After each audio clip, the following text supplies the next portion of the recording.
LISERGIA by Cesar Capocli is a tabletop RPG about surrealism and imagination. In this game, you play as a drifter wandering around a dreamland. There's no point in your expedition. You don't have a goal, no one needs your help, you have no tasks. You might be thinking, well, that's kind of strange for a TTRPG, but that's the whole point of this game. As the game says, it is an invitation to confront common sense, reject productivism, unlock the door to the unconscious, and enjoy some moments where you are just allowed to be. Nothing is expected from you. This game encourages you to let things go, to go with the flow, to be irrational and not worry about what comes next.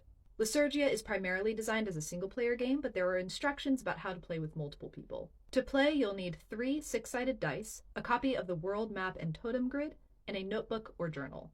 If you choose to make a physical totem grid, you'll also need things like scissors and glue, but we'll get to that in a minute. The rules of LISERGIA are straightforward and simple. First, you create your map, and then you use the tables in the book to create different scenes that you write down in your journal. Instead of just explaining the rules to you, though, I'm going to run you through my session of the game. The first thing I did was create my world map. I used these dice that were given to me by my friend Z that have little turtles in them. I love them. Thank you, Z. So first I rolled to see where the boundaries of my main map were going to be. I got a 2-2-5, which meant it was the upper hemisphere on number 25. After that, I rolled a bunch more times to create gulfs, straits, islands, and lakes, and I ended up with this. I decided that the ocean was purple because I liked it. After making the map, I made my first journal entry. There are a ton of different tables you can use to inspire what shows up in these scenes. The game recommends starting each scene by rolling on the location table and the experience table. When I rolled on the location table, I got the abyss of creature. That brought me to roll on the creature table, which gave me gorilla. So my location was the abyss of gorilla, and then my experience was bunny blossom. That gave me everything I needed to start my free write stage, so I turned my brain off and wrote out a scene. Here's what that ended up being. Splash down in water, down, down below me, a whirlpool of gorillas, dancing in burbling lilac pool. They swim and sing around me, and I smile. On my back, I float until blossoms push from under me, sailing into the air, lifting me to candy clouds above. I pluck a bunny-shaped stem and play it like a flute. The abyss of gorillas below picks up speed, sailing around and around.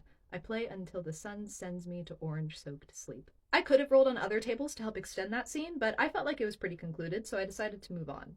My scene had taken place out in the water, so I drew a flower to represent it, and then I decided to place my totem up here. I thought it was a cool spot. That meant it was time for me to collect my corollary. Every time you finish a scene, you collect a corollary to add to your totem. To do that, you roll your dice, and then you cut out the corresponding piece of one of these images. You then roll 2d6 and add the piece to your totem grid. I ended up rolling 313, so I printed this out and cut out this little square here, which brought me this piece, which I thought was really cool. And then I rolled dice to see where I was going to put this piece on my totem. That ended up being a 65, so I looked to see where 65 was on my totem map, and then I took this very, very old bottle of glue, like 15 years old, that definitely ended up working, and I definitely did not have to actually tape the totem to my totem map. The game encourages you to decorate your totem, so I also drew a little flower here. The game ends when you're tired or bored or you feel like you've gotten what you want out of it. I thought this was brilliant. I loved this game. I thought that playing it was extremely relaxing. I'm somebody whose mind is usually going a mile a minute, and so to kind of shut that out and to just write everything that came to mind, it was a really great writing exercise for one, and then also I just thought it was really relaxing. I highly recommend checking out LISERGIA for yourself. I just had a wonderful time with it. I will definitely be playing more of my game. You can check it out for yourself at capocli.itch.io.